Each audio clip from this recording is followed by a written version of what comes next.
Right, just going for a little ride before work. Peasmarsh in Sussex. It's good to cycle when looking for prospective permissions. You get closer to the environment in a car where you miss a lot of things.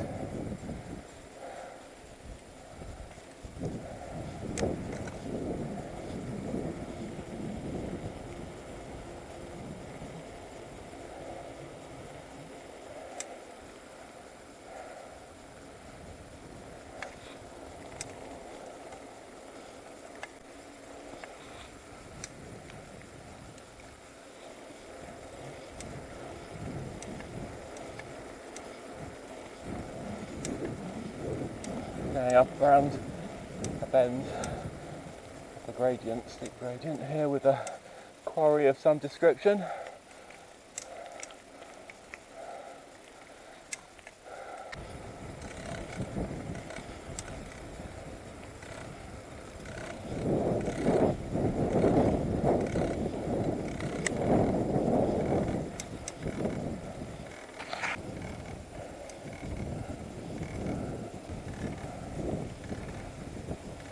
That road junction that I just passed takes you around the land belonging to Paul McCartney.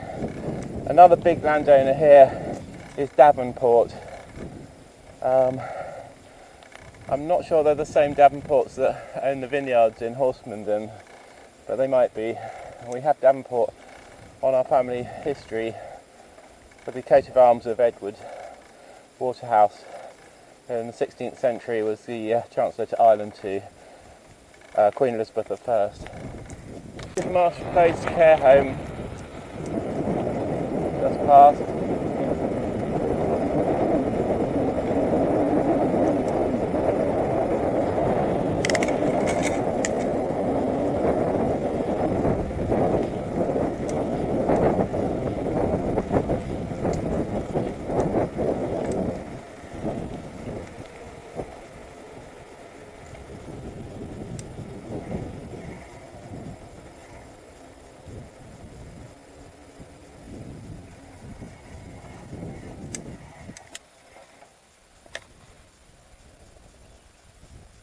Hello.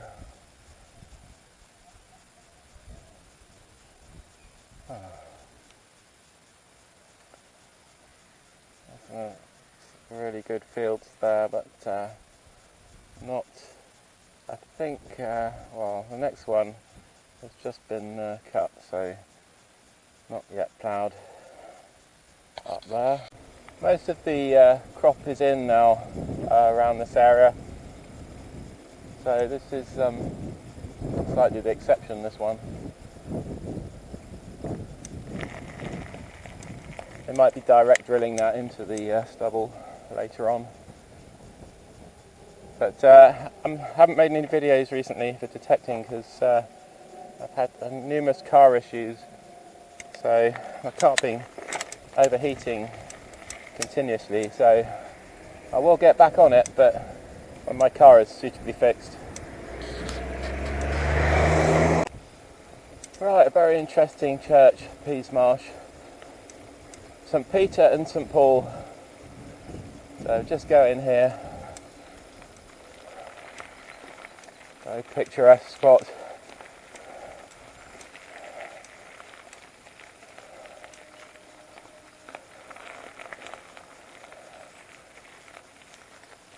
Hopefully you can see that alright.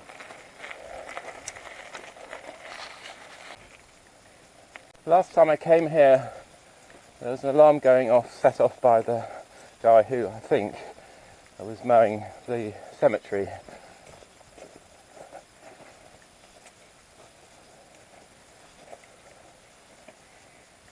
A lot of noise pollution on that occasion, so it didn't I tried to make a film, but I aborted in the end.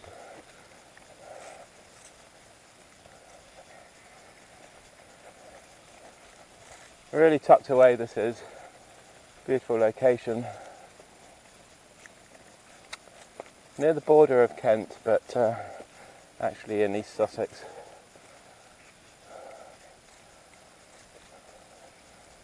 Give you a better view of the church. And next to the church, we have a rather grand 18th century country house by the looks of it through there. I don't know if you can see that over the fence behind that seat. So we'll go in, have a look inside.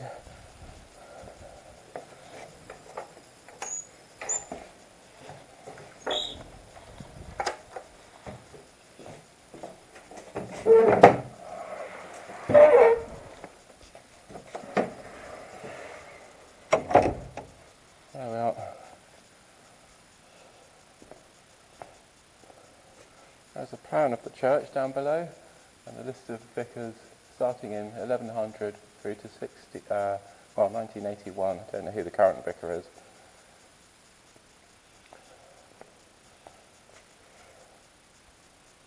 But the oldest parts of the church are, it's thought this is 1100s, this arch here, and it's got these leopard figures. See the leopard figures carved into the stone there.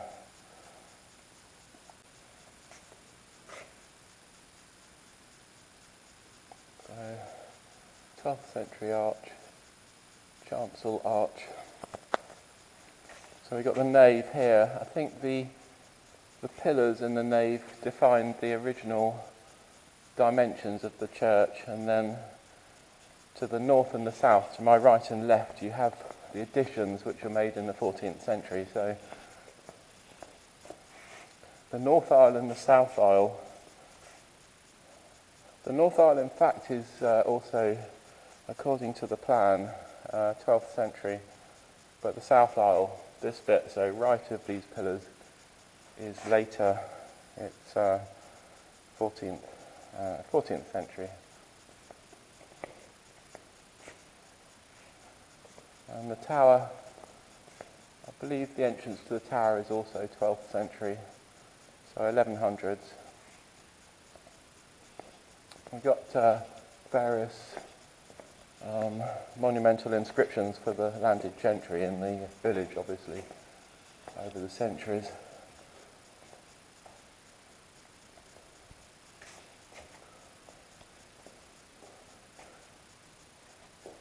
To the glory of God and the memory of Reverend William Richard Broderick, B.D., Fellow of and Dean of Sidney Sussex College, Cambridge.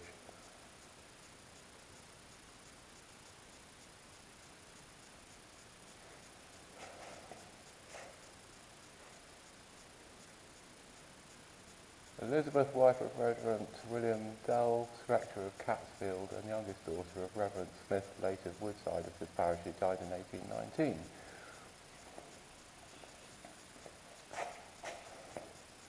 So, mainly 19th century monumental inscriptions there. In that case, they were not landed gentry, they were priests.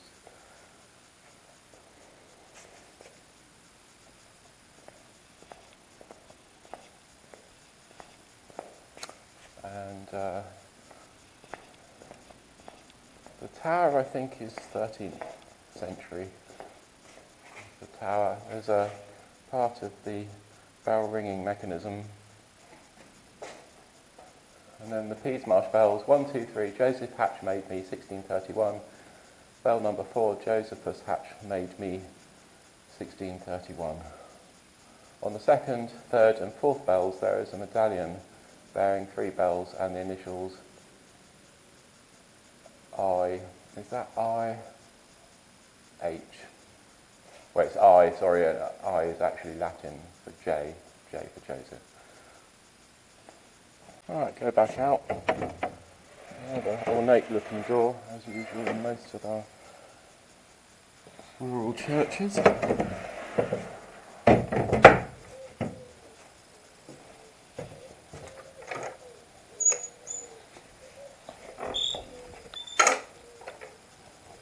This camera, I noticed, doesn't do so well pointing into the sun, so I'll try to avoid that. Right, go over to this seat over here.